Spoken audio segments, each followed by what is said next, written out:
In this video, I'm going to refactor some of our code. Now, the functionality is not going to change, it's just restructuring my folder structure. As I have mentioned before, all my code is in one big file over here.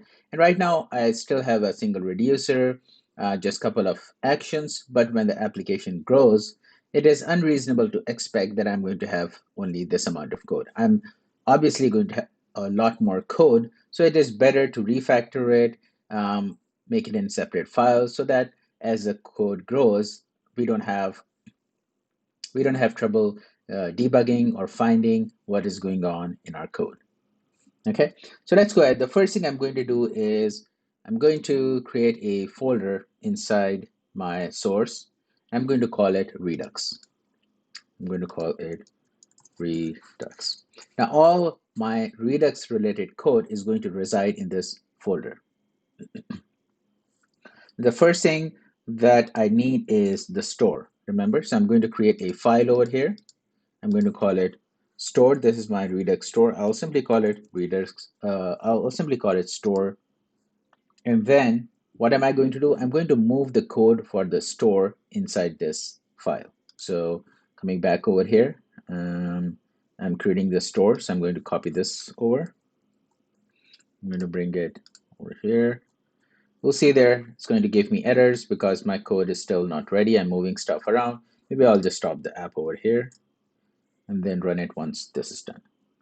Okay, so I moved my store code separately, but obviously it is missing few things. It's missing the import. So let's go ahead and bring over the import here as well. We don't need this import anymore in the app. So I'm going to bring it over here and put it on the top. Okay, this is good. The other thing it is missing is the reducer. Okay, one thing I could do is I can bring my reducer in the same file, and then my code will start working. But as you can see, I labeled my file as store, and I don't want anything extra other than the store code over here. Okay, so what am I going to do? I'm going to create, I do need a reducer, so I'm going to create a separate folder for reducer, and then import it over here. Let's do that. So inside my Redux folder, I'm going to create a folder called reducers. Now, since our example is small, we can get away with creating a separate folder for reducers and just create a single file. But remember, eventually the code is going to grow, and the advantage of Redux is when you have a lot more components. So there is a possibility that you're going to have more than one reducer. So that's why I created a folder, and all my reducers are going to go over here. Okay, so right now I just have one reducer, and that is the counter reducer. So I just call it counter JS. Okay, and then I am going to copy the reducer code. So I'm going to go back over here, and I need this code. So I'm going to copy this code, cut it, and then paste over here. I'll call it. Okay, and let's go ahead and format document and see what are we missing. You're missing the initial state, so go back over here. I'm going to bring this over to my counter reducer here. Okay, so my reducer has these things. Let's go ahead and call it counter reducer so that it doesn't conflict with something else. I'll just call it counter reducer.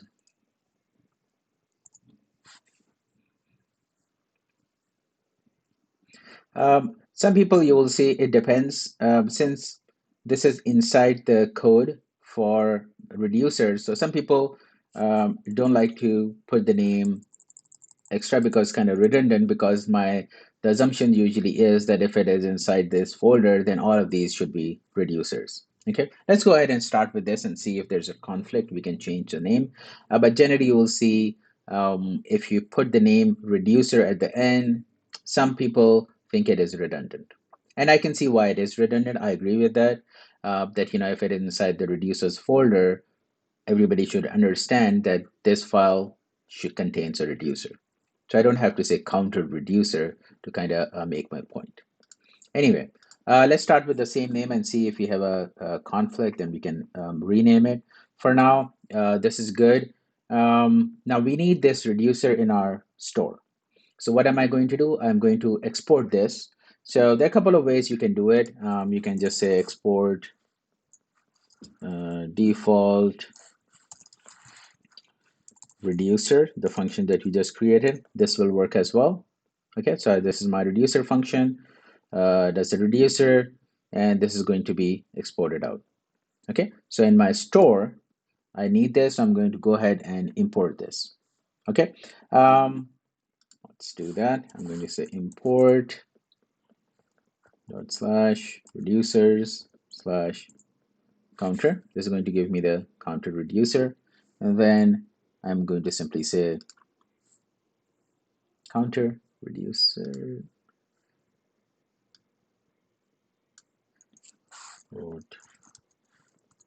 counter.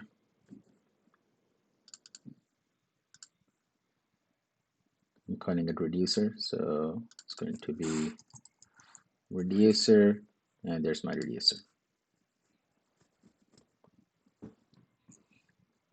Okay, so it was missing reducer. I separated it out. So my folder structure now looks like something like this. Let me close all this out.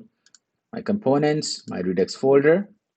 In my Redux, I have a store, just a store, does nothing, creates it, and then a reducer, which is coming from the reducer. So I'm going to my reducers folder. I have a counter. This is my reducer function. Okay, no changes over here as well.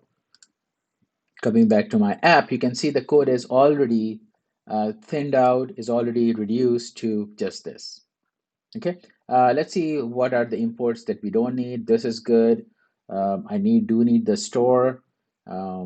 So where am I going to get this store? Remember, this store is now, I have separated it out, so I need to import this store over here. Okay, if I want to import this, the first thing I need to do is make sure that this is being exported. So if I go back over here, constant store reducer, I'm just going to put the keyword export here. This is going to export the store.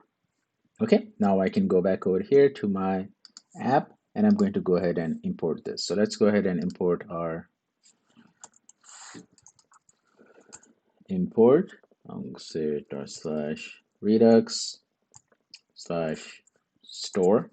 Okay, coming back over here, since I am not using the keyword default, I need to mention the word store here. Okay, because this is the one that I'm exporting, so I need to use this name. Come back over here, store, and there's my store. Okay, and let's see, are we in a position to run this code? I think we are.